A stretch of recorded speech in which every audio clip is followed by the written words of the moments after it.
ഇതിനിടയ്ക്കൊന്ന് add ചെയ്യുന്നത്, ഞാൻ casting എന്ന് പറയുന്നത് ജെൻഡർ, ശരീരങ്ങൾ, ഇപ്പോൾ കഷണ്ടിയുള്ളവർ, തടിച്ച ആള് തുടങ്ങിയൊരു വലിയൊരു ലാർജർ അർത്ഥത്തിലാണ്. അപ്പോൾ പോപ്പുലർ സിനിമയിൽ നോട്ട് ഓൺലി ദ കാസ്റ്റ്, നമ്മുടെ ജാതി എന്ന് പറയുന്ന കാര്യം മാത്രമല്ല, ശരീരം, മുടിയുള്ള ആള്, മുടിയില്ലാത്ത ആള്, പല്ലുന്തിയ ആള്, പല്ല് താഴ്ന്ന ആള്, ഈ പറയുന്ന രൂപങ്ങൾ എന്ന് പറയുന്നതിനകത്ത് മൊത്തത്തിൽ നമ്മൾ പുരോഗമന നാടകങ്ങളും സിനിമകളും ഇൻ ജനറൽ പ്രധാനം പറഞ്ഞതുപോലെ ഈ കാസ്റ്റിങ്ങിന്റെ ഇപ്പോൾ ഒരു ആർട്ടിസ്റ്റ് എന്നുള്ളപ്പോൾ ഗോപാലൻ പറയുന്ന പോലെ അഭിനയത്തിൽ ഒരു ഇതൊന്ന് ആഡ് ചെയ്യുവാണ്. ഒരു നടൻ എന്നുള്ളത് ഒരു ആർട്ടിസ്റ്റാണ്. അയാളുടെ ശരീരം എന്ന് പറയുന്നത് അയാൾ എന്ന് പറയുന്ന വ്യക്തികളുടെ ശരീരം എന്ന് പറയുന്ന ഏറ്റവും പ്രധാനപ്പെട്ട ടൂളാണ്. അപ്പോൾ പ്രധാനമായിട്ട് ചില വേഷങ്ങളിലേക്ക് മാത്രമേ അത് കാസ്റ്റ് ചെയ്യപ്പെടുന്നുള്ളൂ. അത് രൂപം കൊണ്ട്, not only your caste but നിങ്ങളുടെ രൂപം തന്നെ.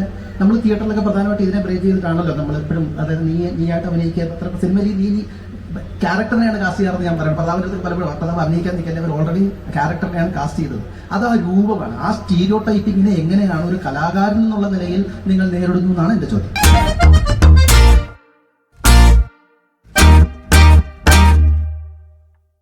ഈ സംവിധായകര് ആദ്യം തന്നെ ഇപ്പൊ ലാസ്റ്റ് ഞാൻ വന്ന പൊന്മാൻ എന്ന സിനിമയില് സംവിധായകൻ നോവൽ വായിച്ചപ്പോൾ ആദ്യം കാസ്റ്റ് ചെയ്തത് എന്നെയാണെന്ന് പറഞ്ഞു.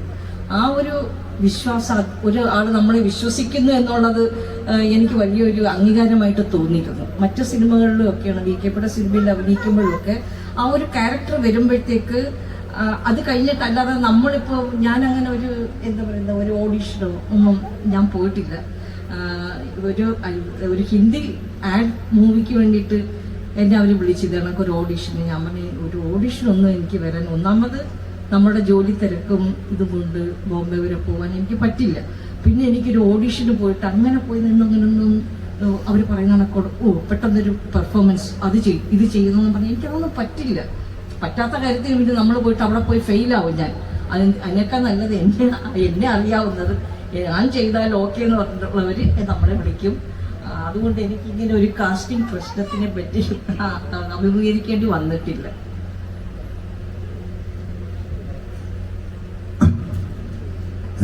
ഇത് നാടകത്തിലും ഉണ്ടെന്നാണ് ഞാൻ വിശ്വസിക്കുന്നത്. ഈ പ്രശ്നം സിനിമയ്ക്ക് മാത്രമല്ല, നാടകത്തിലും ഈ കാസ്റ്റിങ്ങിൻ്റെ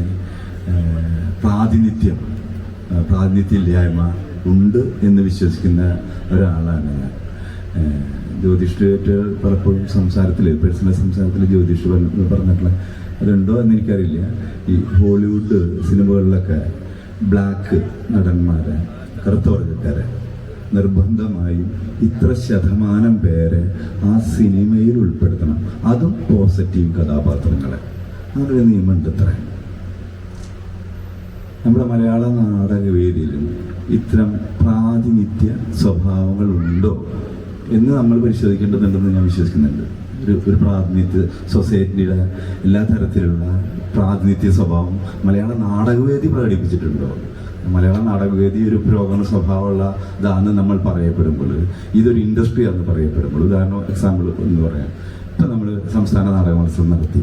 സംസ്ഥാന നാടക മത്സരം നടത്തുമ്പോൾ സംസ്ഥാന നാടക മത്സരത്തിൽ ഈ പ്രാവശ്യം സമ്മാനം വാങ്ങിയിട്ടുള്ള ഭൂരിഭാഗം ആളുകളും നമ്മൾ ദുർബലരെന്ന് വിളിക്കുന്ന അല്ലെങ്കിൽ അത്തരം സൊസൈറ്റിയുടെ പ്രാതിനിധ്യമുള്ള ആളുകളാണ്. പക്ഷെ അവരെ നമ്മൾ ഒരു അന്താരാഷ്ട്ര നമ്മൾ ഇപ്പോക്ക് നടത്തുന്നു. അവരുടെ പ്രാതിനിധ്യം നമ്മൾ ഇവിടെ ഉറപ്പുവരുത്തില്ല. അതാണ് നമ്മളാണ് സിനിമയുടെ കാസ്റ്റിങ്ങിന്റെ അരാഷ്ട്രീയത്തെ കുറിച്ച് സംസാരിക്കുന്നത്. പ്രോബ്ലം അവിടെയാണ് കിടക്കുന്നത്. എനിക്ക് തോന്നുന്നത് സിനിമ കുറച്ചും കൂടിയും നിങ്ങൾ മാർക്കറ്റിന്റെ ഭാഗമായി കഴിഞ്ഞാൽ നിങ്ങൾ കുറച്ചും കൂടി പ്രാതിനിധ്യ സ്വഭാവമുള്ള സിനിമയിൽ കരുത്തിട്ട ആളുകളായി മാറാൻ പറ്റും. അങ്ങനെയുള്ള ആളുകളെ നമുക്കിപ്പോൾ ധാരാളം ചൂണ്ടിക്കാണിക്കാൻ പറ്റുമല്ലോ. പക്ഷേ നമ്മൾ പുരോഗമനകാരികളെന്ന് പറയപ്പെടുന്ന നമ്മൾ എന്തൊക്കെയോ ആണെന്ന് വിശ്വസിക്കുന്ന നാടകവേദിയിൽ അത്തരം പ്രാതിനിധ്യ സ്വഭാവം എനിക്ക് ഒരു 30 വർഷമായിട്ട് നാടകവേദിയിൽ നിന്ന് എനിക്ക് അനുഭവപ്പെട്ടില്ല. പക്ഷെ ചില സംവിധായകർ, ഞാൻ പേരെടുത്ത് പറയാം, അങ്ങനെ ഒരു സംവിധായകൻ അങ്ങനെ അതല്ലാതെ വേറെ അർത്ഥത്തിൽ ഞാനത് പറയുന്നത്. ഇപ്പൊ ഷിബു എസ് കൊട്ടാരം എന്ന് പറഞ്ഞ സംവിധായകൻ ഞാൻ വളരെ ബഹുമാനിക്കുന്ന ഒരു സംവിധായകനാണ്. അദ്ദേഹത്തിന്റെ കാസ്റ്റിങ്ങിൽ അദ്ദേഹം ഒരു പൊളിറ്റിക്കൽ കാസ്റ്റിങ്ങിന് ശ്രമിക്കാറുണ്ട്. അദ്ദേഹം ഒരു പൊളിറ്റിക്കൽ അത് ഞാനത് ചോദിച്ചിട്ടുണ്ട് ഷിബു മാഷോട്. മാഷ് ശരിക്കും ഒരു പൊളിറ്റിക്കലായിട്ടാണ് കാസ്റ്റ് ചെയ്യുന്നതെന്ന് ചോദിച്ചിട്ടുണ്ട് ഷിബു മാഷോട്. മാഷ് പറഞ്ഞ അതെ, ഞാൻ പൊളിറ്റിക്കലായിട്ടാണ് എൻ്റെ നാടകങ്ങളിൽ കാസ്റ്റ് ചെയ്യുന്നത്. ഒരു നല്ല നടന്ന് മാത്രമല്ല ഞാൻ എന്ത് ചെയ്യണം, അതിനൊരു സൊസൈറ്റിയുടെ പ്രാതിനിധ്യമുണ്ട്, ഒരു കാര്യമുണ്ട്, പൊളിറ്റിക്കലായിട്ടുള്ള ആഴത്തിലുള്ളൊരു കാര്യമുണ്ട്. അത് നമ്മൾ ചെയ്യുന്നുണ്ടോ എന്ന് കൂടി നമ്മൾ പരിശോധിക്കേണ്ടത്. ഇത്രയല്ല ദാൻസോ. അത് ഇപ്പോൾ പ്രതാപൻ പറഞ്ഞ ഒരു സംഗതിയോട് എനിക്ക് യോജിപ്പാണ്. കാരണം സിനിമയിലും ഒക്കെ അതുണ്ട് എന്ന് തന്നെയാണ് ഞാൻ വിചാരിക്കുന്നത്. കാരണം പലപ്പോഴും ഒരു സിനിമ ഉണ്ടായി വരുന്നത് ഒരു നടനെ ഒക്കെ മുന്നിൽ നിർത്തിയിട്ട് ബാക്കി കൂടെയൊക്കെ, അപ്പോൾ അവർക്ക് അവരുടെ ചുറ്റുപാടുകളിൽ ഇതേപോലെ കുറേ ആളുകളുണ്ടാവും. അപ്പോൾ ഈ ആളുകളിൽ നിന്നൊക്കെ തന്നെയാണ് കാസ്റ്റ് ചെയ്തിരുന്നത്. ഇയാൾ ചെയ്യട്ടെ, ഇത് അതാൾ മറ്റാൾ ചെയ്യട്ടെ എന്നൊക്കെ പറഞ്ഞിട്ടുള്ള ഒരു കാസ്റ്റിംഗ് അത്രയേ ഉള്ളൂ അത് എന്നാണ് ഞാൻ വിചാരിക്കുന്നത്. പിന്നെ അല്ലാത്ത രീതിയിൽ കാസ്റ്റ് ചെയ്യപ്പെടണമെങ്കിൽ ഞാൻ ആരാണ് എന്നുള്ളത് ഞാൻ പ്രൂവ് ചെയ്തിരിക്കണം. എൻ്റെ അനിവാര്യത ആ സിനിമയ്ക്ക് ഉണ്ട് എന്നുള്ളത് ഞാൻ എസ്റ്റാബ്ലിഷ് ചെയ്ത് സമൂഹത്തിൻ്റെ മുമ്പിൽ അല്ലെങ്കിൽ സിനിമയുടെ മുമ്പിൽ ഇട്ടുകൊടുത്താൽ മാത്രമേ എന്നെ കാസ്റ്റ് ചെയ്യേണ്ട കാര്യം അവർക്കുള്ളൂ. അല്ലാതെ എന്നെ കാസ്റ്റ് ചെയ്യേണ്ട കാര്യമില്ലല്ലോ. കാരണം എല്ലാം മാർക്കറ്റിങ്ങുമായിട്ട് ബന്ധപ്പെട്ടതാണ്. അപ്പോൾ ഓരോ ആളുകളും ഓരോ സംവിധായകരും അല്ലെങ്കിൽ ഓരോ സിനിമയോ നാടകമോ എന്താണെങ്കിലും അത് ചെയ്യാൻ വേണ്ടി ഉദ്ദേശിക്കുന്ന ആളുകൾ അവർക്ക് ഹാൻഡിൽ ചെയ്യാൻ പറ്റുന്ന രീതിയിലുള്ള ആളുകളെ മാത്രമേ കാസ്റ്റ് ചെയ്യുന്നുള്ളൂ. അല്ലാതെ നമ്മൾ സംസാരിക്കുമ്പോൾ ഉണ്ടായി വരുന്ന ഒരു വിശാലമായ അർത്ഥത്തിലുള്ള ആ ഒരു കാസ്റ്റിംഗ് ഒന്നും എവിടെയും നടക്കുന്നുണ്ടെന്ന് ഞാൻ വിചാരിക്കുന്നില്ല. അപ്പോൾ അതിനകത്തൊക്കെ ഈ പറയുന്നത് പോലെ അപ്പോൾ സംഭവിക്കുന്ന കാര്യങ്ങൾ വെച്ചിട്ട് ഒക്കെ ചെയ്തു പോകുന്നതാണ്. നമ്മൾ മാറി നിന്നിട്ട് നമ്മൾ നോക്കുമ്പോഴാണ് ഇതെല്ലാം വളരെ ആപ്റ്റായിരുന്നു എന്നൊക്കെ തോന്നുന്നത്. അതുകൊണ്ടാണ്. പക്ഷെ ഈ ചുറ്റുപാടുകളിൽ നിന്ന് അവർക്ക് ഹാൻഡിൽ ചെയ്യാൻ പറ്റുന്ന ആളുകളെയൊക്കെ വെച്ചിട്ട് ഈ രൂപങ്ങൾ ഇപ്പോൾ സിനിമയാണെങ്കിലും നാടകങ്ങളാണെങ്കിലും ഉണ്ടായി വരുന്നു എന്നുള്ളതാണ്. അല്ലാതെ പിന്നെ സിനിമയിലൊക്കെ ഈ പറയുന്ന പോലെ അങ്ങനെ കാസ്റ്റ് ചെയ്യപ്പെടണമെങ്കിൽ നമ്മൾ പ്രൂവ് ചെയ്തിട്ടുള്ള ആക്ടറോ ആക്ട്രസോ ആവണം. അപ്പോൾ അവർക്ക് കാസ്റ്റ് ചെയ്യേണ്ടി വരും. അത്രയേ ഉള്ളൂ. അത് ഒരുപാട് കാലത്തിനൊന്നും ഉണ്ടാവില്ല. ഒരു ചെറിയ പീരീഡ് അവരുടെ മാർക്കറ്റ് എത്രയുണ്ടോ അതുവരെ. ചില കമേഴ്ഷ്യൽ സിനിമയുടെ കാര്യം വെച്ചിട്ട് ജ്യോതിഷ് പറഞ്ഞതുകൊണ്ട് പറഞ്ഞതാണ്. ഇതിനിടയ്ക്ക് ഒന്ന് ആഡ് ചെയ്യുന്നത്, ഞാൻ കാസ്റ്റിംഗ് എന്ന് പറയുന്നത് ജെൻഡർ, ശരീരങ്ങൾ, ഇപ്പോൾ കഷണ്ടിയുള്ളവർ, തടിച്ച ആള് തുടങ്ങിയൊരു വലിയൊരു ലാർജർ അർത്ഥത്തിലാണ്. അപ്പോൾ പോപ്പുലർ സിനിമയിൽ നോട്ട് ഓൺലി ദ കാസ്റ്റ്, നമ്മൾ ജാതി എന്ന് പറയുന്ന കാര്യം മാത്രമല്ല, ശരീരം, മുടിയുള്ള ആള്, മുടിയില്ലാത്ത ആള്, പല്ലുന്തിയ ആള്, പല്ല് താഴ്ന്ന ആള്, ഈ പറയുന്ന രൂപങ്ങൾ എന്ന് പറയുന്നതിനകത്ത് മൊത്തത്തിൽ നമ്മൾ പുരോഗമന നാടകങ്ങളും സിനിമകളും ഇൻ ജനറൽ പ്രതാപം പറഞ്ഞതുപോലെ ഈ കാസ്റ്റിംഗിന്റെ ഇപ്പോൾ ഒരു ആർട്ടിസ്റ്റ് എന്നുള്ളപ്പോൾ ഗോപാലൻ പറയുന്ന പോലെ അഭിനയത്തിൽ ഒരു ഇതൊന്ന് ആഡ് ചെയ്യുവാണ്. ഒരു നടൻ എന്നുള്ളത് ഒരു ആർട്ടിസ്റ്റാണ്. അയാളുടെ ശരീരം എന്ന് പറയുന്നത് അയാൾ എന്ന് പറയുന്ന വ്യക്തികളുടെ ശരീരം എന്ന് പറയുന്ന ഏറ്റവും പ്രധാനപ്പെട്ട ടൂളാണ്. അപ്പോൾ പ്രധാനമായിട്ട് ചില വേഷങ്ങളിലേക്ക് മാത്രമേ അത് കാസ്റ്റ് ചെയ്യപ്പെടുന്നുള്ളൂ. അത് രൂപം കൊണ്ട്, not only your caste but നിങ്ങളുടെ രൂപം തന്നെ. നമ്മൾ തിയേറ്ററിലൊക്കെ പ്രധാനമായിട്ട് ഇതിനെ ബ്രേക്ക് ചെയ്ത് കാണല്ലോ. നമ്മളെപ്പോഴും അതായത് നീയായിട്ട് അഭിനയിക്കുക, അത്ര സിനിമയിൽ നീ ക്യാരക്ടറിനെയാണ് കാസ്റ്റ് ചെയ്യാറെന്ന് ഞാൻ പറയാം. പ്രതാപനത്തിൽ പലപ്പോഴും അഭിനയിക്കാൻ നിൽക്കാൻ അവർ ഓൾറെഡി ക്യാരക്ടറിനെയാണ് കാസ്റ്റ് ചെയ്തത്. അത് ആ രൂപമാണ്. ആ സ്റ്റീരിയോ ടൈപ്പിങ്ങിനെ എങ്ങനെയാണ് ഒരു കലാകാരൻ എന്നുള്ള നിലയിൽ നിങ്ങൾ നേരിടുന്നു എന്നാണ് എൻ്റെ ചോദ്യം. പ്രിയപ്പെട്ട കൂട്ടുകാരെ, ആർട്ട് എന്നുള്ള നിലയ്ക്ക് എനിക്ക് തോന്നിയിട്ടുള്ളത് ഈ സംസാരിക്കുന്ന കാര്യമൊന്നും എന്നെ ബാധിക്കാറേ ഇല്ല. അത് ആർട്ടാണ്. അതിന്റെ പേരാണ് കല. ആ പണി ചെയ്യാൻ പോണ സമയത്ത് നമ്മൾ ഇത്തരം കാര്യം ആലോചിച്ചിരിക്കലല്ല എൻ്റെ പണി. എൻ്റെ പണി ഞാൻ ജെൻഡറാണോ, എൻ്റെ പണി മറ്റതാണോ, ഞാൻ എൻ്റെ ജാതി ഇതാണോ, മറ്റേ ഞാൻ കുള്ളനാണോ, വലുതാണോ, കറുത്തതാണോ, വെളുത്തതാണോ എന്ന് ആലോചിക്കലല്ല എൻ്റെ പണി. ആർട്ട്, അതിന്റെ പേരാണല്ലോ ആർട്ട്. എന്നെ പിന്നെ എന്തിനാണ് ഈ ആർട്ട് എന്ന് പറയുന്നത്? കല എന്ന് പറയുന്നത് നമ്മളെ ടോട്ടലി അഡ്രസ് ചെയ്യാൻ പറ്റുന്ന, സമഗ്രമായി അഡ്രസ് ചെയ്യാൻ പറ്റുന്ന ഒരു മേഖലയുടെ പേരാണ് ആർട്ട്. അവിടെ നമുക്ക് മറക്കാൻ പറ്റിയില്ലെങ്കിൽ പിന്നെ എവിടെ കൊണ്ടിട്ട് വെക്കാൻ നമുക്ക് മറക്കാൻ പറ്റുക? എവിടെ നമുക്ക് മറക്കാൻ പറ്റുക? എൻ്റെ ജീവിതത്തിൽ എനിക്കൊരിക്കലും എൻ്റെ ബോഡിയെ കുറിച്ചിട്ടോ എൻ്റെ ജാതിയെ കുറിച്ചിട്ടോ ഞാൻ അതിൻ്റെ എക്സ്ട്രീം പോയിന്റ് പറയും. ഈ ജ്യോതിഷിന് അറിയാത്, ഒൻഡോണിയോ ഒർത്ത എന്ന് പറയും ജ്യോതിഷിന് അറിയാത് കൃത്യമായിട്ട്. സിസ്റ്റത്തെ പൊളിക്കാന്ന് പറയും, സിസ്റ്റത്തെ പൊളിക്കാന്ന് പറയും. സ്വന്തം കത്തല കൊണ്ട് അവനവന്റെ മനസ്സിനെ പൊളിക്കാന്ന് പറയും. റിസ്കി ജോബാണ്. എന്നെ ഒരിക്കലും ബാധിച്ചിട്ടില്ല. ഞാൻ അപമാനിതനാണ് അല്ലെങ്കിൽ ഞാൻ ഒഴിവാക്കപ്പെട്ടവനെ തോന്നിക്കഴിഞ്ഞാണ്ടല്ലോ, അത് ഒഴിവാക്കപ്പെട്ടവന്റെ ഉത്തരവാദിത്ത, എന്റെ ഉത്തരവാദിത്തമല്ല അത്. അത് നമ്മളെ ഏറ്റുകിടക്കേണ്ട ബാധ്യതയില്ല. പിന്നെ എന്തിനാ ഈ കല ചെയ്യണത്? ആക്ടിവിസവും ആർട്ടും രണ്ടാണ്. ആക്ടിവിസവും ആർട്ടും രണ്ടാണ് കൂട്ടുകാരന്മാരെ.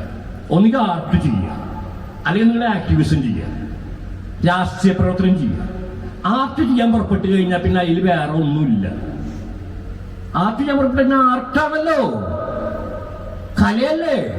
കലയല്ലേ കൈകാര്യം ചെയ്യണത്, നാടകമല്ലേ, സംഗീതമല്ലേ, ചിത്രകലയല്ലേ കൈകാര്യം ചെയ്യണേ. അവിടെ പോയിട്ട് ഇത് നമുക്ക് വെക്കാൻ നിൽക്കണോ ആ കോപ്പ്? ഗോപാലന്റെ ഒരു പോയിന്റ് ഓഫ് വ്യൂ ആണ് പറയുന്നത്. അപ്പൊ എന്താണ് കല, എന്താണ് ആക്ടിവിസം എന്നൊക്കെ ഉള്ളതിനെ കുറിച്ചിട്ടുള്ള വലിയ ചർച്ചകളാണ്. നമ്മൾ കല, ജീവിതം, രാഷ്ട്രീയം എന്ന് പറയുന്ന ഇന്നത്തെ ടൈറ്റിൽ തന്നെ വളരെ ഗോപാലന്റെ ഒരു വ്യൂ പോയിന്റ് ആണ്. അത് ഗോപാലൻ തന്നെ അതിന് മറുപടി പറയേണ്ടി വരും. അല്ല ഒരു നിമിഷം നമുക്ക് ഇത് അല്ല ഞാൻ പറഞ്ഞ അപ്പൊ ഒരു അല്ലല്ല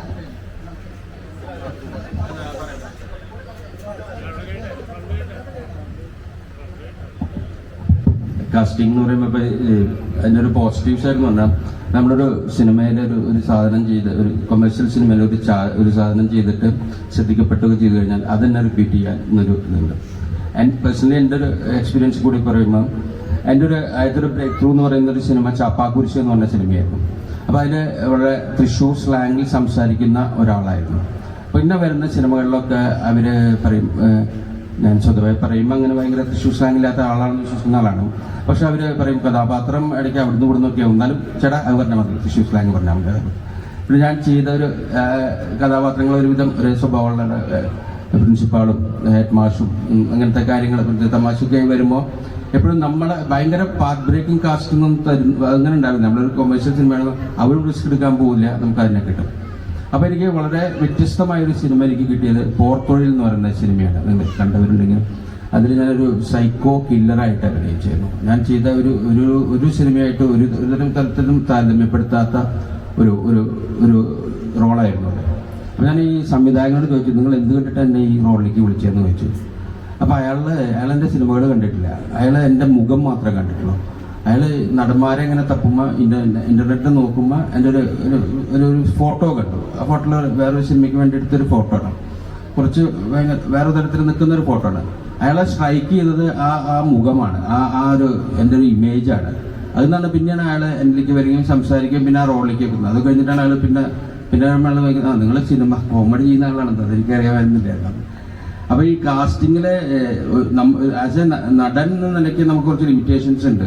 അല്ലെങ്കിൽ നമ്മൾ പറയണം നമുക്കിത് ചെയ്യാൻ പറ്റില്ല. കൊമേഴ്ഷ്യൽ സിനിമയുടെ ഭാഗമായി നിൽക്കുമ്പോൾ നമ്മുടെ ഒരു ഇതുണ്ടെങ്കിൽ എനിക്ക് തോന്നുന്നു അത് ബ്രേക്ക് ചെയ്യുന്ന ആളുകൾ ഒന്നെങ്കിൽ സ്ക്രിപ്റ്റ് എഴുതുന്നവരോ അല്ലെങ്കിൽ ഡയറക്റ്റ് ചെയ്യുന്നവരോ ആ തരത്തിലുള്ള ആളുകൾ എന്നുള്ളൊരു ഇനീഷ്യേറ്റീവ് വന്നാൽ മാത്രമാണ് കുറച്ച് വ്യത്യസ്തമായിട്ട് ചെയ്യാൻ പറ്റുള്ളൂ. അപ്പോൾ അങ്ങനെയാണ് എൻ്റെ ഒരു അനുഭവം. Thank you. ഞാൻ പറഞ്ഞ മാതിരി ഞാൻ സിനിമയിലേക്ക് വന്നത് എന്നത് ശ്രദ്ധിക്കപ്പെട്ടത് ഗ്രേറ്റ് ഇന്ത്യൻ കിച്ചൺ എന്ന് പറയുന്ന സിനിമയിലെ വേലക്കാരിയായിട്ടാണ്. അതും ഈ ഒരു കാസ്റ്റിംഗ് നമ്മുടെ രൂപവും ഭാവവും ഒക്കെ കണ്ടിട്ട് തന്നെയാണ് എല്ലാവരും വിളിക്കുന്നത്. ഞാനും ഈ പറഞ്ഞ പോലെ സാധാരണക്കാരിയായിട്ടാണ് എപ്പോഴും നടക്കാനും ഇതാക്കാനും ഒക്കെ ഇതാകുന്നത്. അത് മാത്രമല്ല, ഞാനൊരു ദളിതാണ്, ഒരു ദളിത് കമ്മ്യൂണിറ്റിയിൽ നിന്ന് വരുന്ന ഒരു പെൺകുട്ടിയാണ് ഞാൻ. ഈ പിന്നെ അതിൻ്റെതായ യാതൊരു മാറ്റി നിർത്തപ്പെടലോ അങ്ങനത്തെ കാര്യങ്ങളൊന്നും ഞാൻ ഇതുവരെ അനുഭവിച്ചിട്ടില്ല. പക്ഷെ എന്നെ ചുറ്റിപ്പറ്റി നിൽക്കുന്ന കുറേ ജനസമൂഹം അങ്ങനെ ഒരുപാട് പ്രശ്നങ്ങളിലൂടെ കടന്നുപോയിക്കൊണ്ടിരിക്കുന്നു എന്ന് എനിക്കറിയാം. അതുകൊണ്ട് തന്നെ ആ ഒരു റോൾ കിട്ടിയപ്പോൾ ഞാൻ വളരെയധികം സന്തോഷിച്ചിരുന്നു. കാരണം ഞാൻ റെപ്രസെന്റ് ചെയ്യുന്ന ഒരു ജനസമൂഹം അല്ലെങ്കിൽ എൻ്റെ കുറേ ചേച്ചിമാരൊക്കെ ഇപ്പോഴും അങ്ങനെ ജോലി ചെയ്ത് കുടുംബം പോറ്റുന്ന, കുട്ടികളെ പഠിപ്പിക്കുന്ന ഒത്തിരി ആളുകളുണ്ട് എൻ്റെ ചുറ്റിലുമൊക്കെ. അതുപോലെ ഞങ്ങൾ അഭിനയിച്ച സിനിമ, ഞങ്ങൾ ഒരുമിച്ച് അഭിനയിച്ച, ഞാനും പൂജയൊക്കെ ഒരുമിച്ച് അഭിനയിച്ച ഫ്രീഡം ഫൈറ്റർ എന്ന മൂവിയിലുള്ള വിജയിച്ചിയുടെ ഒക്കെ ഒരു സമരം ഒക്കെ വർക്ക് ചെയ്യുന്ന ഒരു കുഞ്ഞില മാസിലമണിയുടെ സിനിമ. ആ സിനിമയിലൊക്കെ ഞാൻ അഭിനയിച്ചത് കബനിയായിട്ട് തന്നെയാണ്. അതിൽ എന്നെ വിളിച്ചത് കബനി എന്ന കഥാപാത്രത്തെ അവതരിപ്പിച്ചത് കബനിയായിട്ട് തന്നെയാണ്. കാരണം ആ മൂമെന്റിൽ ഞാൻ ഉണ്ടായിരുന്നു. ഞാൻ ചെയ്ത സമരങ്ങൾ, ഞങ്ങൾ ഒരുമിച്ച് ചെയ്ത സമരങ്ങൾ, ഒരുമിച്ച് വിളിച്ച മുദ്രാവാക്യങ്ങളൊക്കെ റീക്രിയേറ്റ് ചെയ്യപ്പെടുന്നത് കൊണ്ട് ആണ് അതിൽ കബനിയായിട്ട് തന്നെ എന്നെ വിളിക്കുന്നത്. അതിലൊക്കെ ഞാൻ അഭിമാനം കൊള്ളുന്നു.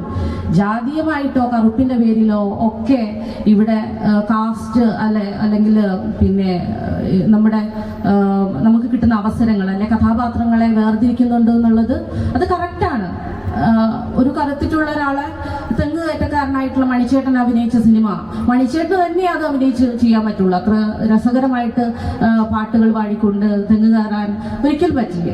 അപ്പം എംബ്രിയോ എന്ന നാടകം, എനിക്ക് അക്കാദമി അവാർഡ് കിട്ടിയിട്ടുള്ള എംബ്രിയോ എന്ന നാടകത്തിൽ ഞാൻ ഗായത്രീനെ തോളിലേറ്റിയിട്ട് നടക്കുന്നുണ്ട് വലിയൊരു ഇതിൻ്റെ മുകളിൽ നിന്ന് താഴത്തേക്ക്. അത് എനിക്ക് ചെയ്യാൻ പറ്റിയത് ഞാൻ പശുവിനെ നോക്കുന്നതുകൊണ്ടും പുല്ലരിയുന്നതുകൊണ്ടും പിന്നെ തലയിലേറ്റ് നടക്കുന്നതുകൊണ്ടും അച്ഛൻ്റെ കൂടെ കല്ല് തലയിലേറ്റി ഒക്കെ നടന്ന ഒരു പാരമ്പര്യം എനിക്കുള്ളത് കൊണ്ടാണ്. കോണി തുഴയുന്നത് കൊണ്ടും ഒക്കെ മുദ്രാവാക്യം വിളിച്ചതുകൊണ്ടും വെയിലത്തും മഴയത്തും ഒക്കെ തെരുവിൽ തെണ്ടി നടന്ന് പിന്നെ ബക്കറ്റ് കളക്ഷനൊക്കെ എടുത്തിട്ടുള്ള എൻ്റെ ഒരു രാഷ്ട്രീയ നിലപാടിൽ നിന്നും അല്ലെങ്കിൽ എൻ്റെ ജീവിത രീതിയിൽ നിന്നാണ് ആ ഒരു കരുത്ത് എനിക്കുണ്ടായിട്ടുള്ളത്.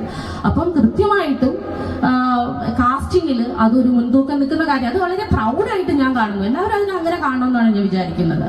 പക്ഷെ കാസ്റ്റിങ്ങിൽ അത് രൂപം മാത്രമല്ല, ഇന്ന് ഈ ഒരു ടെക്നോളജിയുടെ കാലത്ത് എല്ലാ രീതിയിലും പിന്നെ ഒരു ആളിന്റെ രൂപം കമലഹാസൻ തന്നെ 10-100 രൂപത്തിലൊക്കെ അഭിനയിച്ചുകൊണ്ടിരിക്കുന്ന സമയത്ത് നമുക്ക് ലുക്ക് എന്ന് പറയുന്ന ഒരു ഘടകമല്ല.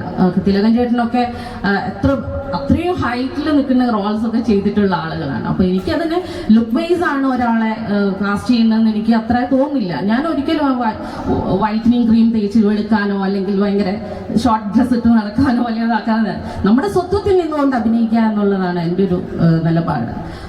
പിന്നെ കഴിവാണ് എല്ലാത്തിൻ്റെയും പ്രാധാന്യം എന്ന് ഞാൻ കരുതുന്നു. Thank you. രണ്ട് കാര്യങ്ങൾ. ഒന്ന്, എൻ്റെ പോലീസ് സുഹൃത്തായിട്ടുള്ള ഒരാൾ പറഞ്ഞതെന്ന് വെച്ചാൽ ചില പ്രതികളെയൊക്കെ കണ്ട വളരെ പെട്ടെന്ന് മനസ്സിലാക്കുന്നതാണ്. അവൻ്റെ ശരീരത്തിൻ്റെ നിറം, കയ്യിലെ പാട് ചില വളരെ പെട്ടെന്ന് മനസ്സിലാകും എന്നുള്ളത്. ഇത് പൊതുസമൂഹത്തിലുമുണ്ട്. എൻ്റെ ഉദാഹരണം, എറണാകുളത്ത് ഞാനൊരു ഒരു സാധനം മേടിക്കാൻ ചെന്നപ്പോൾ ബ്രോഡ്വേയിൽ ഒരു ആൾക്കൂട്ടം കണ്ടിട്ട് ഞാനൊന്ന് പോയി നോക്കിയതാണ്. നോക്കിയപ്പോൾ 2 പെൺകുട്ടികളെ ആ കടയിൽ നിന്ന് എന്തോ മോഷ്ടിച്ചു എന്നും പറഞ്ഞ് കംപ്ലീറ്റ് പരിശോധിക്കുകയാണ്. ഈ പെൺകുട്ടികളുടെ 2 കോളേജ് പഠിക്കുന്ന കുട്ടികളാണ്. അതിൽ ഒരു കുട്ടി എന്തോ ജോലിയുണ്ട്, നല്ല വിദ്യാഭ്യാസമുള്ള കുട്ടികളാണ്. ഇവർ കറുത്തു എന്നുള്ളത് കൊണ്ട് മാത്രമാണ് ഇവരെ പരിശോധിക്കുന്നത്. അപ്പം എനിക്കിത് എങ്ങനെയാണ്, ഇതിൻ്റെ തുടക്കം മുതലേ ഞാൻ ഇല്ലാത്തതുകൊണ്ട് എങ്ങനെയാണ് ഇടപെടേണ്ടതെന്നും അറിയില്ല. പക്ഷേ എനിക്കൊരു കാര്യം വ്യക്തമാണ്, ആ കുട്ടികൾ ഇതിനു മുമ്പും ഇത്തരത്തിലുള്ളൊരു സമൂഹത്തിൽ ഇത്തരത്തിലുള്ള പ്രശ്നത്തിൽ പെട്ടുപോയിട്ടുണ്ട്. കാരണം അവർ കള്ളന്മാരായി, അതായത് തൊലി കറുത്തു എന്നുള്ളത് കൊണ്ട് തന്നെ. ഞാൻ എന്തുകൊണ്ട് ഇത് പറഞ്ഞു എന്ന് വെച്ചാൽ, സമൂഹത്തിൻ്റെ മനോഭാവം മറ്റൊരു രീതിയിൽ സിനിമയിലുണ്ട് എന്നുള്ളതാണ്.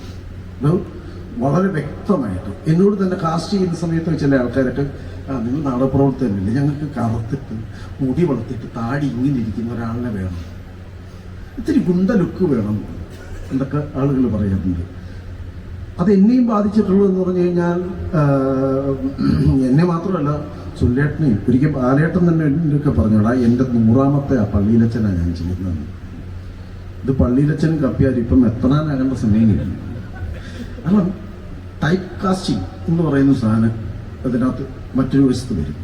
ഇപ്പുറത്തെ സൈഡിൽ മനുഷ്യൻ്റെ ശരീരത്തെ വേറൊരു രീതിയിൽ ഇപ്പം തന്നെ അയാളെ നമുക്ക് അയക്കത്തിൽ കഷണ്ടിയുണ്ട്. അപ്പോൾ അത് നമുക്ക് ഈ രീതി ഇങ്ങനെ ചെയ്യാം. സിനിമയെ സംബന്ധിച്ച് ഒരു നടന് മാർക്കറ്റ് വന്നു കഴിഞ്ഞാൽ മാത്രമേ അയാൾക്കൊരു മാർക്കറ്റ്, ആ മാർക്കറ്റ് എത്തിക്കഴിഞ്ഞാൽ അയാൾക്ക് ധാരാളം മനോഹരമായിട്ടുള്ള അവസരങ്ങൾ അന്വേഷിച്ച് ഏത് വേഷവും പിന്നെ ഒരു നിമിഷം ഈ പോയിന്റിൽ എല്ലാവരും പറഞ്ഞത് ഈ മാർക്കറ്റ് എങ്ങനെ ഉണ്ടാവുന്നു എന്നുള്ളതും ആർക്കാണ് മാർക്കറ്റ് എന്നുള്ളതൊക്കെയാണ് നമ്മൾ ഡിസ്കസ് ചെയ്തുകൊണ്ടിരിക്കുന്നത്. മാർക്കറ്റ് ഇപ്പോൾ പറഞ്ഞത് നമുക്ക് മാർക്കറ്റ് ഉണ്ട് നമ്മളെ വിളിക്കൂ എന്നൊക്കെ പറയുന്നത് അതല്ല, ആർക്കാണ് മാർക്കറ്റ്. ഇപ്പോൾ പറഞ്ഞ 10 വേഷം ചെയ്യുന്നത് കമലഹാസന് പറ്റുന്നത് കബനിക്കും പറ്റണം എന്നാണ് നമ്മൾ പറയുന്നത്. അല്ലല്ല, കബനി അങ്ങനെയല്ല പറഞ്ഞത്.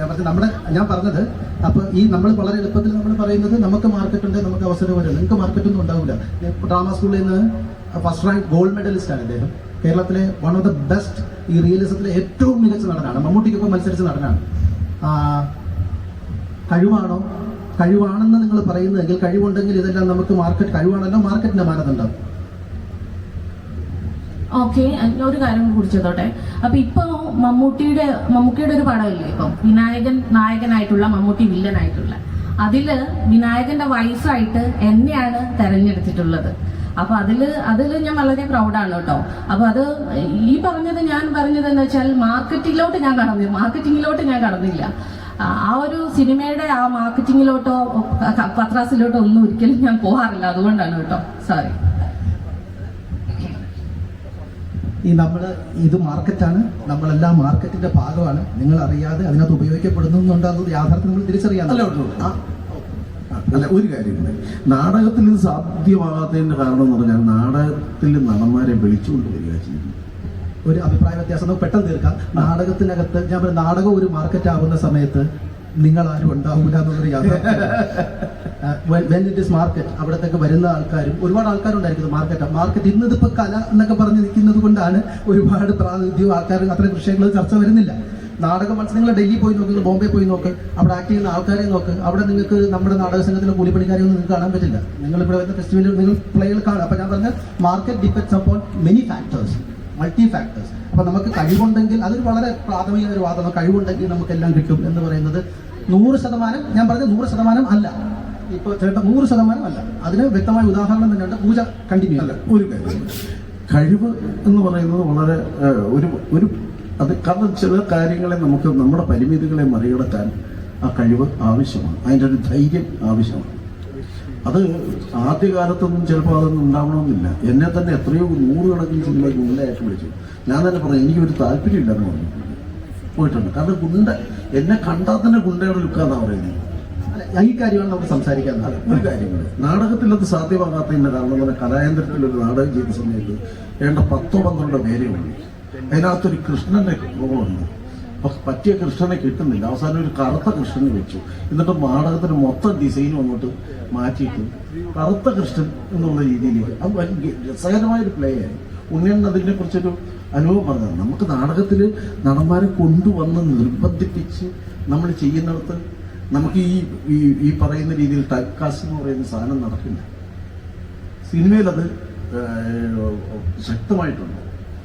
ഓക്കെ ഇതെങ്ങനെ നമ്മൾ ഡീൽ ചെയ്യുന്നല്ലേ ചോദിച്ചത്. ഒരു ആർട്ടിസ്റ്റ് എന്നുള്ള നിലയ്ക്ക് നമ്മൾ ഫണ്ടമെന്റൽ ആയിട്ടുള്ള ഒരു ലേണിംഗ് നമ്മൾ പഠിച്ചിട്ടുള്ളത് എന്ന് പറഞ്ഞാൽ, ഒരു നടൻ എന്നുള്ള ഒരു ആർട്ടിസ്റ്റ് വ്യത്യസ്തമായിട്ടുള്ള വേഷങ്ങൾ ചെയ്യാൻ പറ്റുന്ന ഒരു ക്രാഫ്റ്റ്മാൻഷിപ്പ് ഉള്ള ഒരു ഇന്റലിജൻസ് ഉള്ള ഒരാളാണ് ഞാൻ, ഒരു നടൻ അല്ലെങ്കിൽ ഒരു നടി. അത് നമ്മൾ ഈ മാർക്കറ്റ്, തിയേറ്റർ ആയിക്കോട്ടെ നാടകമായിക്കോട്ടെ, ഈ പ്രശ്നത്തെ നമ്മൾ എങ്ങനെയാണ് അഭിമുഖീകരിക്കുന്നത് എന്നുള്ളതാണ്. Not only the caste, everything. Physically നോക്കുമ്പോൾ എൻ്റെ പൊക്കവും മറ്റേ ആദ്യത്തെ 2-3 സിനിമയിൽ ഞാൻ പോലിച്ചത്. അപ്പോൾ അത് കഴിഞ്ഞപ്പോൾ തന്നെ എനിക്ക് തന്നെ നമ്മൾ ഇത്രയ്ക്കൊക്കെ എഫേർട്ട് ഇട്ടിട്ടും നമ്മൾ എന്തിനാണ് ഇത് ചെയ്യാനാണോ നമ്മൾ ഇങ്ങനെ ഇത്രയും ഹാർഡ് വർക്കും എന്ന് വെച്ചാൽ ട്രെയിനിങ് സ്പേസ് എന്ന് പറഞ്ഞാൽ ഒട്ടും റൊമാൻറ്റിക് സ്പേസ് അല്ല. നമ്മളെ അത്രയും മാനസികമായിട്ടും ഇപ്പൊ സന്ധ്യച്ച് പറഞ്ഞ പോലെ അപ്പൊ ജോലിച്ചേട്ടനൊക്കെ അറിയാം, ഭയങ്കരമായിട്ട് നമ്മൾ ഷെയ്ക്ക് ചെയ്യുന്ന ഒരു സ്പേസാണ് ട്രെയിനിങ് സ്പേസ്. നമുക്ക് കുറേ സെൽഫ് ഡൗട്ട് ഉണ്ടാവും, എല്ലാം ഉണ്ടാവും. അത് കഴിഞ്ഞിട്ടാണ് നമ്മൾ ഇവിടെ പോയി നിൽക്കുന്നത്. അപ്പം എനിക്ക് മനസ്സിലായിട്ടുള്ളത് ഒത്തിരി നമുക്ക് ഈ മേഖലയിൽ നിന്ന് പോകണമെങ്കിൽ നമുക്ക് ഒത്തിരി പേഷ്യൻസ് വേണം. ഈ പേഷ്യൻസ് നമ്മൾ വിചാരിക്കും നമുക്ക് അറിയാം, ആ ക്ഷമയുടെ നെല്ലിപ്പലകയും കഴിഞ്ഞിട്ടൊരു ക്ഷമയുണ്ട് എന്ന് ഞാൻ മനസ്സിലാക്കി ഒരു ആദ്യത്തെ കുറച്ച് വർഷത്തിൽ. പിന്നെ എനിക്ക് തോന്നി ആ സമയത്ത് നമുക്ക് ഭയങ്കര ബിറ്റർനെസ് വരും, നമുക്കൊരു അസംതൃപ്തി. അയ്യേ, ഇത് എന്തുകൊണ്ടാണ് എന്നെ വിളിക്കുന്നത്, കളഞ്ഞിട്ട് പോവാന്ന് വരെ തോന്നുന്ന ഒരു മിനിറ്റിൽ. അപ്പൊ ഞാൻ എൻ്റെ ജീവിതത്തിൽ കണ്ടിട്ടുണ്ട് ഇവിടെയൊക്കെ ഒരു 40 വയസ്സൊക്കെ എത്തുമ്പോഴത്തേക്ക് ഈ ഒരു പ്രോസസ്സൊക്കെ കഴിഞ്ഞ് എല്ലാത്തിനോടും പുച്ഛം, എല്ലാത്തിനോടും അമർഷം എന്നൊക്കെ. അപ്പൊ ഞാൻ എൻ്റെ ജീവിതത്തിൽ ഒരു എടുത്ത തീരുമാനമാണ്, എനിക്ക് അങ്ങനെ ആവണ്ട. കലയാണ് നമ്മൾ ചെയ്യുന്നത്, നമ്മളത് അതിനോട് അത്രയ്ക്കും ഇഷ്ടം തോന്നിയിട്ടാണ് ഞാൻ ഇതിൽ വന്നത്. അപ്പൊ എനിക്കിത് എൻജോയ് ചെയ്യാൻ പറ്റണം. How can I do it? അത് ഞാൻ എൻ്റെ അടുത്ത് തന്നെ ചോദിച്ചൊരു ചോദ്യമാണ്. പിന്നീട് സിനിമകൾ വന്നപ്പം എൻ്റെ ആദ്യത്തെ ഞാൻ സ്ട്രൈക്ക് ചെയ്യുന്ന റൂൾ എന്ന് പറഞ്ഞാൽ രോമാഞ്ചത്തിലെ 2 മിനിറ്റുള്ള റൂളാണ്. എനിക്ക് അറിയുന്നു അതിൻ്റെ ഒരു ഇമ്പോർട്ടൻസ്. ആ 2 മിനിറ്റ് എനിക്ക് ഉപയോഗിക്കാൻ പറ്റിയത് എൻ്റെ ബാക്കി എല്ലാ ഈ പറയുന്ന കഴിവും ട്രെയിനിങ് അതൊക്കെ ഉണ്ടായിരുന്നു. പക്ഷെ അതെങ്ങനെ പ്ലേസ് ചെയ്യണം, അതിൽ ഞാൻ പിടിക്കും എന്നുള്ളത് എൻ്റെ ഒരു വാശി. അത് ഒരു അതേ സമയത്ത് ഈ കമേഴ്ഷ്യൽ സിനിമയുടെ ഒരു മാർക്കറ്റും അതെങ്ങനെ ഓഡിയൻസിലോട്ട് എത്തുന്നുള്ള നിരന്തരമായ മീൻസ് ഒരു റിസർച്ചൊക്കെ എൻ്റെതായ ഭാഗത്തുണ്ട്. അങ്ങനെയാണ് ഈ 2 മിനിറ്റിലാണ് ഞാൻ പിടിച്ചു കയറുന്നത്. ഇന്ന് എനിക്കൊരു സെറ്റിൽ പോകുമ്പോൾ ലാസ്റ്റ് ഏടി ക്ലാപ്പ് അടിക്കുന്ന മുമ്പ് ചേച്ചി പൊളിക്കല്ലേ എന്ന് പറയുമ്പോൾ ഞാനത് എൻ്റെ ഓരോ മിനിറ്റും വാല്യൂബിൾ ആക്കിയോണ്ടാണ് ഞാൻ അങ്ങോട്ട് കയറുന്നത്. അപ്പൊ ഇന്ന് ഞാനിപ്പോൾ പേഷ്യൻ്റാണ്. ഇപ്പൊ എനിക്ക് അടുത്ത കമ്മിറ്റ് ചെയ്ത വലിയ പ്രോജക്റ്റ് പറയാൻ പറ്റില്ല, ബിക്കോസ് ഓഫ് ഇപ്പൊ കമ്പനി കുറെ രസമുള്ള കാര്യങ്ങൾ വന്നിട്ടുണ്ട്. അപ്പം ഞാൻ വളരെ എക്സൈറ്റഡ് ആയിട്ട് പല ഭാഷകളിലുള്ള സിനിമ മീൻസ് ഇപ്പൊ യശ്രാജ് ഫിലിംസിന്റെ കൂടെ ഞാൻ വർക്ക് ചെയ്തു. അപ്പൊ അതിന് ഞാനൊരു 15 കിലോ ഞാൻ ഗെയിൻ ചെയ്തിട്ടുണ്ട്. ഇനി അടുത്ത ഓഗസ്റ്റ് ആകുമ്പോഴത്തേക്ക് 10 കിലോ കുറയ്ക്കണം, ഈ ഒരു റിക്വയർമെന്റ്. അപ്പൊ അതിന് മുന്നേ തമിഴ് സിനിമ വേണം, അത് ഇതേ ലുക്കിൽ വേണം. അപ്പൊ നമുക്ക് ഒരു ഈ ആർത്തോടെ കുറേ ആസ് എൻ അത്ലീറ്റ് അങ്ങനത്തെ ഒരു പണിയെടുക്കാനുള്ള സ്പേസിലോട്ട് ഇപ്പൊ എത്തി. And it took a load of patience. എനിക്ക് ചെറിയ പ്രായമൊന്നുമല്ലേ, എനിക്ക് പണ്ട് നിങ്ങളൊക്കെ 10 വയസ്സുള്ളപ്പോൾ തൊട്ട് കണ്ട ആളാണ് രാജേഷ് ചേട്ടനൊക്കെ. ഇന്നിപ്പോ എനിക്കൊരു 33 വയസ്സ്. അപ്പോൾ ആ ഒരു ജേർണി എനിക്ക് തോന്നുന്നു എല്ലാവരും ഭയങ്കര ഇൻഡിവിജ്വൽ ആണ്. പക്ഷെ ഈ പറഞ്ഞ എല്ലാ കാര്യങ്ങളും എക്സിസ്റ്റ് ചെയ്യുന്നുണ്ട്.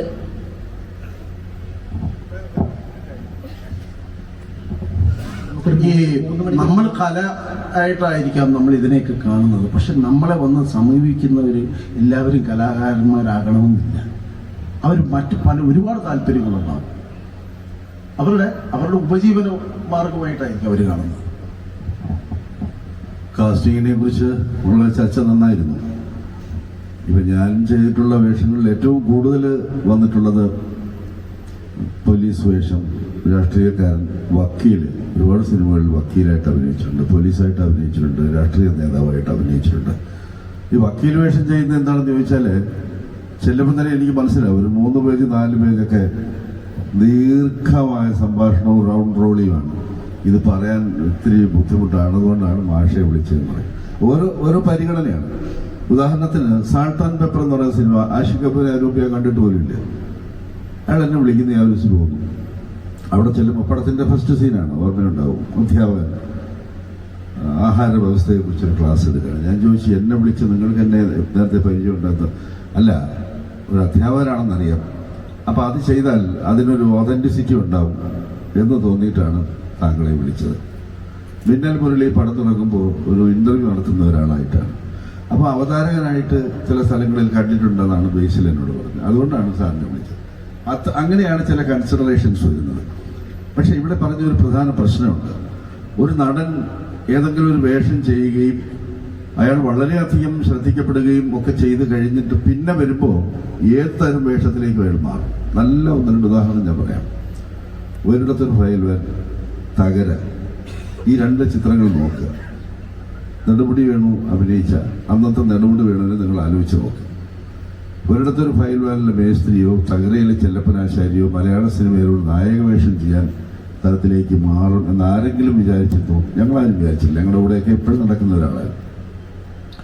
ഈ 2 വേഷങ്ങൾ ചെയ്യുകയും അഭിനയപരമായ അദ്ദേഹത്തിൻ്റെ കഴിവുകൾ തിരിച്ചറിയുകയും വളരെയധികം സ്വീകരിക്കപ്പെടുകയും ചെയ്തു കഴിഞ്ഞപ്പോൾ പിന്നെ ഏത് വേഷം പിന്നെ വരുന്നത് വിട പറയും മുമ്പേ നായകനായിട്ടാണ്. 1-ാം തരം നായക വേഷങ്ങളിലേക്കാണ് പിന്നെ മാറുന്നത്.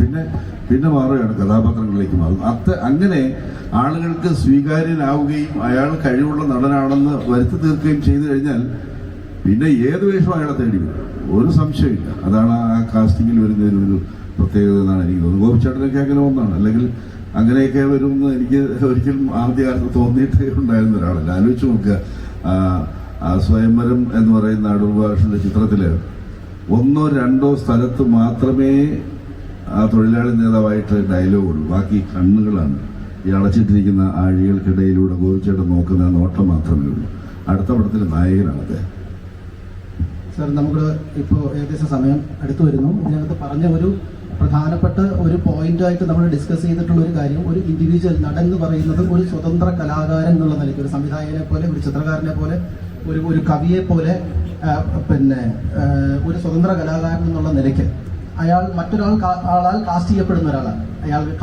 അയാൾക്കും ചോയ്സസ് ഉണ്ട്. നമ്മൾ ഒരുപാട് ചോയ്സസ് ഉണ്ട്.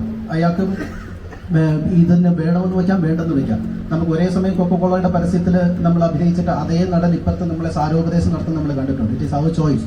അപ്പോൾ ഒരു ആർട്ടിസ്റ്റ് എന്നാണ് ഒരു നടൻ സ്വയം ഏതൊരു കലാകാരനെയും പോലെ ഒരു നടൻ സ്വയം ഒരു കലാകാരനാണെന്ന് വിശ്വസിക്കുന്നുണ്ടെങ്കിൽ അയാളുടെ രാഷ്ട്രീയവും ധാർമ്മികവും കലാപരവുമായിട്ടുള്ള കാഴ്ചപ്പാടുകൾ വളരെ പ്രധാനപ്പെട്ടതാണ്. എനിക്ക് ഒരു പോയിന്റിൽ ഞാൻ ഡിസ്കഷൻ നടത്തുന്നു. ഇന്ന് മലയാള സിനിമ ഒരു നിലവാരം പുലർത്തുന്നുണ്ടെങ്കിൽ അത് കുറച്ച് മനുഷ്യരുടെ ബോധപൂർവമായ പൂന ഫിലിം ഇൻസ്റ്റിറ്റ്യൂട്ടിൽ നിന്ന് പഠിച്ചിറങ്ങിയിട്ടുള്ള രാജീവ് രവി ഉൾപ്പെടെ മധു നീലകണ്ഠൻ, അജിത്ത് തുടങ്ങിയിട്ടുള്ള ഒരു സെറ്റ് ഓഫ് ആർട്ടിസ്റ്റുകളുടെ വളരെ കോൺഷ്യസ് ആയിട്ടുള്ള ശ്രമത്തിനകത്തു നിന്നുണ്ടായിട്ടുള്ള ഒരു എസ്തെറ്റിക്സിന്റെ മുകളിൽ നിന്നാണ് ഈ കച്ചവട സിനിമയ്ക്ക് ഇന്നൊരു ഷാബി ആയിട്ടുള്ള ഒരു ക്ലിഷേ സിനിമ എടുക്കാൻ പറ്റില്ല. You should maintain A certain standard.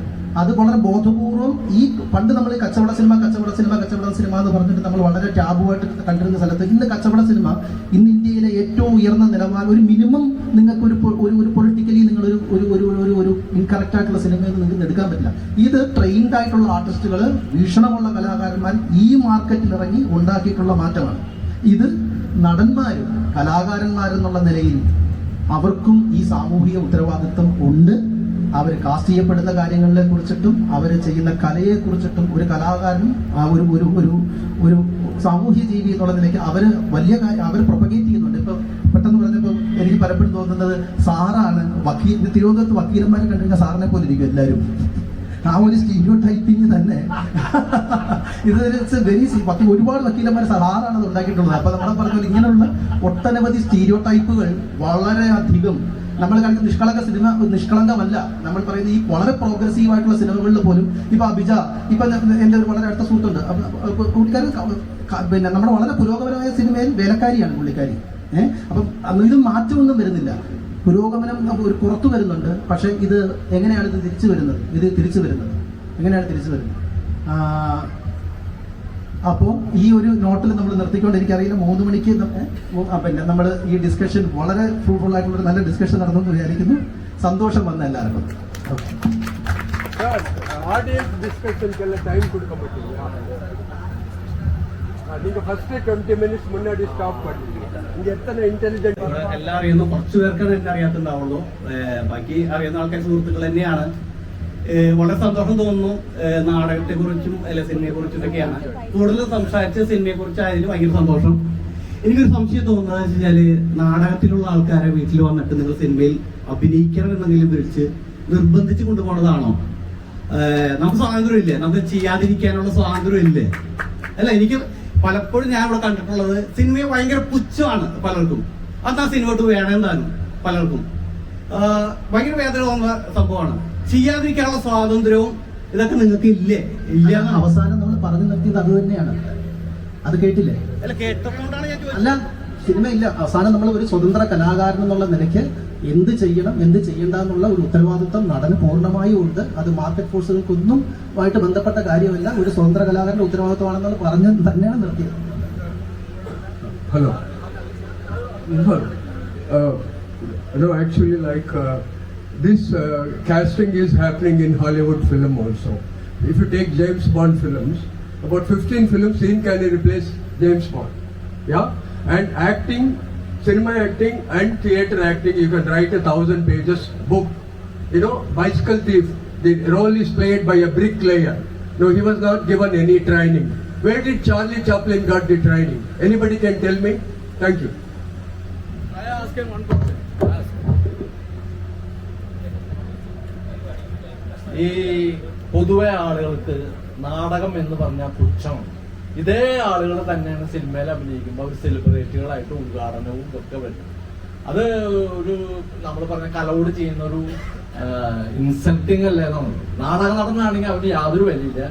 ആ ആള് തന്നെ സെലിബ്രിറ്റി ആയി കഴിഞ്ഞാൽ അവനെ കൊണ്ടു നടക്കാൻ ഇവിടെ ഉദ്ഘാടനത്തിനും അതിനൊക്കെ ആളെ കൊണ്ട് നടക്കുന്നത്. അതിന്റെ ഒരു വൈരുദ്ധ്യം എന്താണെന്നുള്ളതാണ്. അല്ല, ഈ സെലിബ്രേറ്റ് ചെയ്യപ്പെടുന്നത് നമ്മൾ പറയുന്ന വളരെ പോപ്പുലർ ആയിട്ടുള്ള ഒരു കൾച്ചറിൽ ഈ കച്ചവട സിനിമകളും അല്ലെങ്കിൽ എല്ലാ തരത്തിലുള്ള കച്ചവട നാടകത്തിനുമുണ്ട്, സിനിമയ്ക്കുമുണ്ട്, മറ്റു കലകളിലുമുണ്ട്, പെയിന്റിങ്ങിലും കവിതയിലും എല്ലാം ഉണ്ട്.